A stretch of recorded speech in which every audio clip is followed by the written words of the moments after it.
करोड़ों रुपए की प्रॉपर्टी है, फैक्ट्रीज है, घर है, बहुत बड़ा घर है, सब कुछ है, बट मुझे कुछ भी नहीं चाहिए। मेरे कान्हा जी पे सब कुछ न्योछावर है। ये चीज़ समझ में आ गई ना कि भगवान से बढ़कर कुछ नहीं है, राधा नाम से बड़ा कुछ भी नहीं है, तो वो उसे मोह माया में फिर कोई इंटरेस्ट नहीं रहेगा ऐसा। और ये मोह माया में कुछ भी नहीं रखा है, कोई अपना नहीं है, इनके अलावा कोई भी दुनिया में अपना नहीं है। अभी आजकल आप देख रहे हो कि हर घर में लड़ाई है प्रॉपर्टी को लेकर, पैसों को लेकर, बट यही जिसको मैं मंदिरों में घूमती हूँ, मूर्तियों के साथ खेलती हूँ, सारा पैसा इन्हीं पे बर्बाद कर देती हूँ।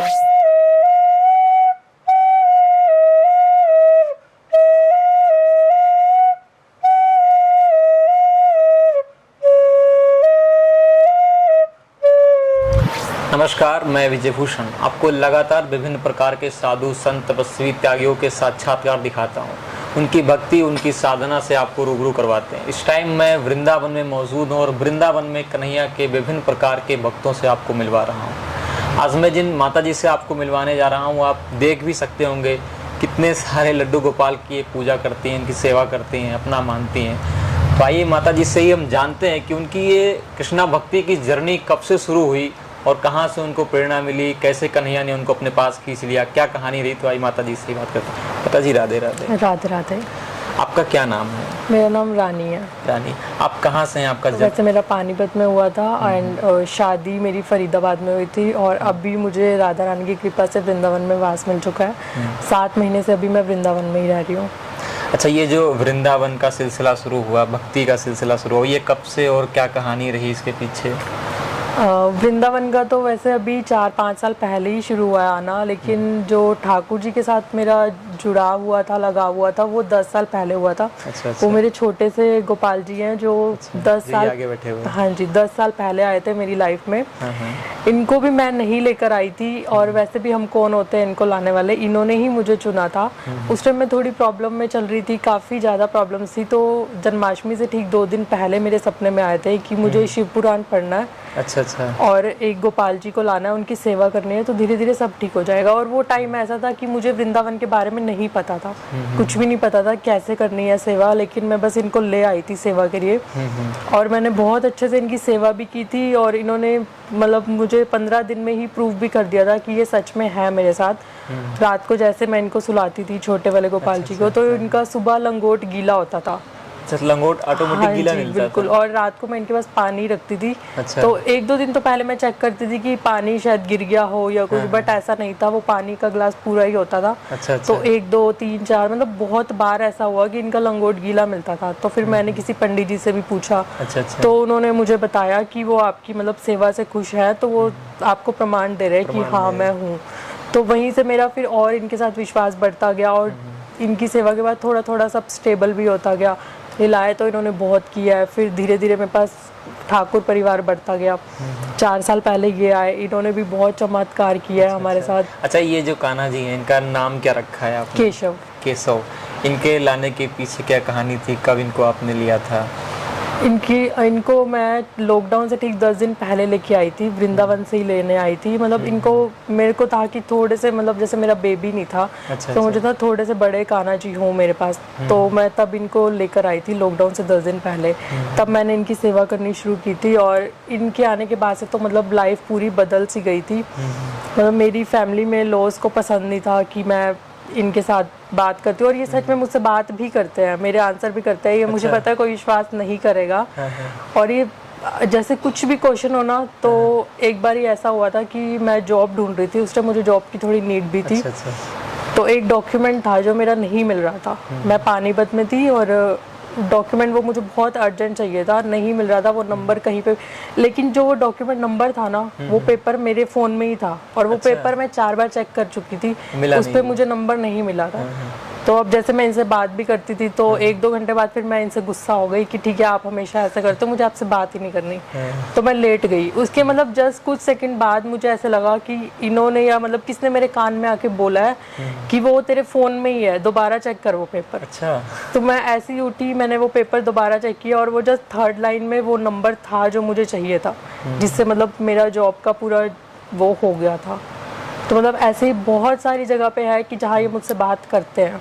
अभी जब हमारी बात हुई थी 1-2 लोगों से, और तो उन्होंने बताया कि जो काफ़ी साल से सेवा कर रहे हैं, लड्डू गोपाल की उनका जो साइज है, उनका जो वेट है, वो सेवा करते करते बढ़ता है। बिल्कुल। तो क्या आपके जो लड्डू गोपाल हैं केसु और राधा जी, इनके साथ भी ऐसा कुछ है? हाँ जी, बिल्कुल हुआ है। हाँ। इनका तो है ही, इनकी मेरे पास एक वीडियो भी है, मैंने कुछ टाइम पहले इंस्टा पे अपलोड भी की थी कि इनके मतलब पुराने जो 4 साल पहले के कपड़े हैं ना, अब वो तो इनको आते ही नहीं है। अच्छा। और इनके तो मतलब मूड स्विंग्स ऐसे हैं कि इनको एक बारी मैंने पिंक कलर की ड्रेस बहुत पसंद थी, वो 2-3 बार पहनाई है उतारी भी है, पहनाई है उतारी भी है। एक टाइम ऐसा आया था कि मैंने पहनाई थी, अच्छा अच्छा। वही ड्रेस थी सेम, लेकिन वो उतर ही नहीं रही थी, इनको शायद उतारनी ही नहीं थी।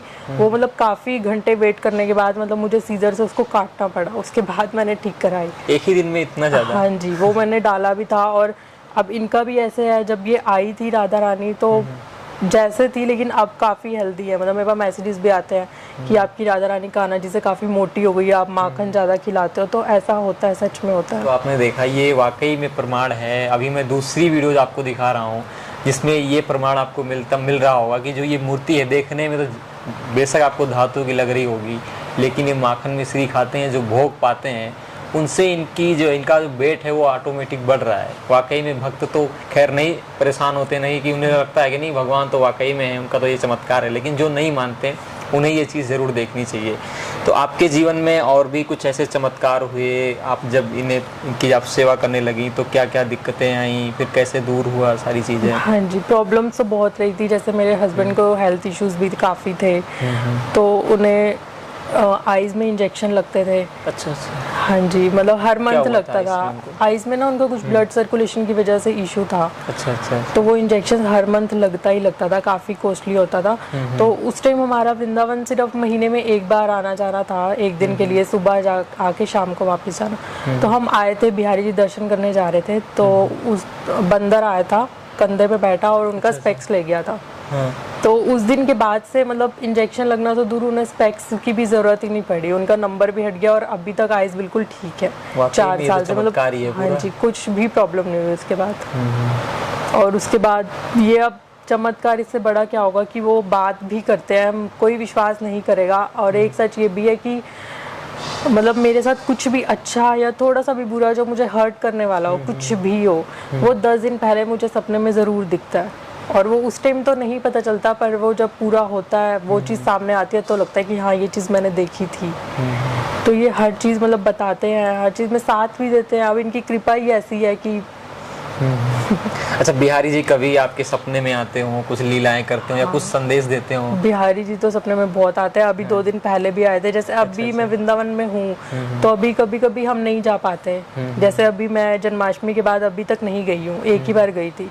तो अभी मुझे परसों ही सपना आया था कि मैं बिहारी जी मंदिर में हूँ, किसी को दर्शन कराने लेके गई हूँ रात को 2 बजे। ये आपकी ठाकुर फैमिली है, तो कुछ लोग तो ऐसा बोलते होंगे कि आप मूर्तियों के साथ में खेलती हो।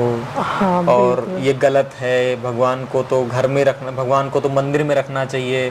आप उनको लेके घूमते भी हो, जहाँ जाते हो वहाँ लेके जाते भी हो। तो ऐसा लोग आपका विरोध करते हैं कि नहीं करते? ऐसा मतलब बाहर क्या बोलूँ, मेरी फैमिली में ही ऐसा हुआ था, मेरे लॉज में। उसके बाद ही मैं वृंदावन आई हूँ। मतलब मेरे लॉज में बिल्कुल ये सब उन्हें पसंद ही नहीं था। उनका ये कहना था कि ये मूर्ति है, मैं इन पे पैसा बर्बाद करती हूँ, इनके जैसे कपड़े लेती हूँ। या वृंदावन आती थी महीने में 2-3 बार, तो वो मुझे कहते तू अपनी सैलरी उड़ा रही है वृंदावन जाके, कि वहाँ कुछ नहीं रखा। अब बस यही था कि ये सब तो मुझे ही पता था। मतलब बहुत समझाने की भी कोशिश की, इन्हीं की वजह से आज मैं खड़ी हूँ, वो तो मैं ही जानती हूँ कि उस टाइम प्रॉब्लम्स में मेरे लॉज में कोई भी साथ नहीं खड़ा था। सारी प्रॉब्लम्स दी ही उन्होंने थी। मतलब बहुत गलत बोलना। हाँ, एक चीज़ ये भी है कि मैं उनका थैंकफुल हूँ कि उन्होंने मतलब इतना ज़्यादा मेरे साथ गलत किया, इतना मजबूर कर दिया कि ये मुझे यहाँ पर ही ले आए।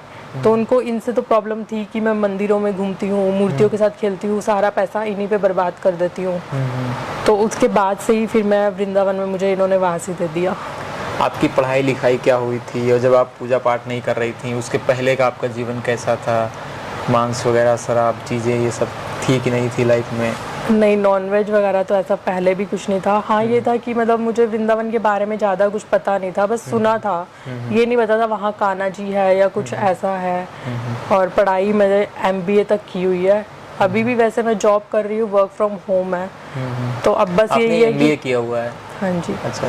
तो जो लोग कहते हैं ना कि जो पढ़े लिखे नहीं होते उन्हीं सब चीज़ों में फंसे होते हैं, धर्म अध्यात्म उन्हीं का काम है, लेकिन आप देख लो जो माता जी बैठी हुई हैं, इन्होंने MBA किया हुआ है और अभी भी ये जॉब करती हैं और लाला की सेवा भी करती हैं। तो जो लोग ये कहते हैं ना कि जॉब, जो लोग पढ़े लिखे नहीं हैं वही इन सब चीज़ों में अंधविश्वास में फंसे हैं, उन्हें ये चीज़ ज़रूर देखनी चाहिए कि ये अंधविश्वास नहीं है, ये श्रद्धा आस्था का विषय है। तो आपकी जो जॉब चल रही है वो जॉब कैसी है, क्या काम होता है, क्या वर्क होता है उसमें? हाँ, अकाउंट्स का काम है, गुड़गांव का है, MNC's कंपनी, बट अभी वर्क फ्रॉम होम चल रहा है। तो ये मेरी टीम भी सपोर्टिव है, उन्हें पता है कि मतलब मेरा कान्हा जी से कितना ज़्यादा प्यार है। अच्छा। तो अब मन में थोड़ा थोड़ा कभी डर भी एक लगा रहता है कि कभी ऑफिस बुला ले तो मुझे वृंदावन से ना जाना पड़े। अच्छा अच्छा। तो अब तो वैसे मैं ड्रेसेस भी बनाती हूँ कान्हा जी की, धीरे धीरे यहीं पे ही, मतलब कोशिश मेरी यही है यहीं पे काम सेट हो जाए। अच्छा। ताकि मुझे मतलब वृंदावन से ना जाना तो पड़े। ये जो कान्हा जी जो ड्रेस पहनते हैं, ये पूरा ड्रेस आप ही बनाते हो? हाँ जी, सारी ड्रेसेस आप सेल भी करते हो ड्रेस? हाँ जी, सेल भी करते हैं। अब तो वैसे मेरी नाइट शिफ्ट है। अच्छा अच्छा। मतलब शाम को 6:30 से सुबह 4:30 तक, तो मतलब उसमें पूरी मुझे रात आपकी हाँ जॉब? जागना पड़ता है। ओ। तो मतलब मैं 4-5 बजे के आसपास सोती हूँ। और अभी मैं फ्लूट भी सीख रही हूँ अब।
छोटे वाले ठाकुर जी है ना, अच्छा अच्छा। हाँ। ब्लैक वाले, उनके साथ हुआ है कि उन्होंने मतलब मेरे सामने ही गंगा जल पिया है, मेरे हाथ से ही पिया है। सामने हाथ से ही? मतलब मैं जैसे पानी सबको पिलाती हूँ तो उन्होंने पिया है मेरे सामने। ये आपके सामने की बात है? हाँ, मतलब मैं अपने हाथ से ही पिला रही हूँ, जैसे हम एक बेबी को पिलाते हैं और वो पी रहा है चम्मच से, तो वही हुआ है, मतलब चम्मच से उन्होंने पिया है चम्मच? हाँ जी। तो ये तो वाकई में बहुत वीडियो है मेरे पास। चमत्कार की बात है। और इसका वीडियो भी है, जो ये सामने कान्हा जी बैठे हुए हैं, इन्होंने माता जी के हाथ से जल लिया है। तो आप देख सकते हो कि कितना वाकई में कितना चमत्कारिक चीज़ें हैं। आप अपने घर से सारी चीज़ें छोड़ के इधर आए हो, अपने जो भी वहाँ पे चीज़ें थी, सगे संबंधी, माँ बाप, परिवार, सब कुछ छोड़ के आप यहाँ पे आए। तो आपको कभी ऐसा नहीं लगता कि नहीं मैंने गलती कर दी, या फिर कन्हैया के लिए सब कुछ छोड़ दिया? नहीं, ऐसा कुछ भी नहीं है। कोई गलती नहीं हुई है। मतलब अब ये है कि हाँ, वहाँ पे मेरे पास सब कुछ था। आज भी अगर आज मैं वापस जाना चाहूँ, सब कुछ है, पैसा है, घर है, कुछ कमी नहीं है, बट आज फिर भी मैं रेंट पर रह रही हूँ। क्यों? क्योंकि मुझे अब ये चीज़ समझ आ गई है कि पैसा और ये मोह माया में कुछ भी नहीं रखा है, कोई अपना नहीं है, इनके अलावा कोई भी दुनिया में अपना नहीं है। अभी आजकल आप देख रहे हो कि हर घर में लड़ाई है, प्रॉपर्टी को लेकर, पैसों को लेकर। बट ये जिसको ये चीज़ समझ में आ गई ना कि भगवान से बढ़कर कुछ नहीं है, राधा नाम से बड़ा कुछ भी नहीं है, तो वो उसे मोह माया में फिर कोई इंटरेस्ट नहीं रहेगा। वापस जाना चाहूँ तो सब कुछ है, करोड़ों रुपए की प्रॉपर्टी है, फैक्ट्रीज है, घर है, बहुत बड़ा घर है, सब कुछ है, बट मुझे कुछ भी नहीं चाहिए। मेरे कान्हा जी पे सब कुछ न्योछावर है, इन्होंने ही सब दिया है। मैं मतलब बिल्कुल मोह माया पैसों में बिल्कुल भी इंटरेस्ट नहीं है। कि जो है मेरी संपत्ति भी यही है, मेरा सब कुछ मेरे कान्हा जी है, सब कुछ मेरी राधा रानी है। तो इसलिए अब मैं वापस जाना ही नहीं चाहती, मैं यहीं वृंदावन में ही वास चाहती हूँ। ये जैसे भी रखेंगे, जिस हाल में भी रखेंगे, मैं यहीं पे रह लूँगी।